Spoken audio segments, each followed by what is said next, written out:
Papa, someone decides what to make, someone helps when there are problems, but who actually does the work? That's an important question. In Scrum, the people who actually do the work are called the development team. Welcome to Concept Playground, where complex ideas are playfully explained. Let's look at our sweet shop again. Sweets don't make themselves. Someone has to prepare ingredients, cook, shape, finish the sweets. Without these people, nothing gets created. In Scrum, the people who actually build the product are called development team. Development team is responsible for turning ideas into reality, creating working results, delivering something usable. They are not helpers, they are the core creators. Here's something very important within the development team. There is no boss. Nobody assigns the work. No one controls others.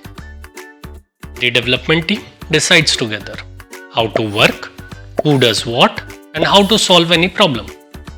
This is called a self-managing team. In the sweet shop example, one person might mix ingredients, another might cook, another might shape the sweets. No one orders the others. They coordinate and help each other to get the sweets ready. That's how a development team works. Many people confuses the development teams with the team members who actually does the code. It contains only the junior workers. It contains only the people who follow instructions. But in Scrum, the development team is skilled, responsible, and accountable for delivery. So remember this, guys. The development team is the one which builds the product. It's not the manager, not the processes. It's the people included in the development team.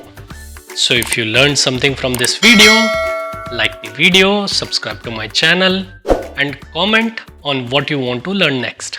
So without them, nothing is made? Exactly. Thank you, Papa.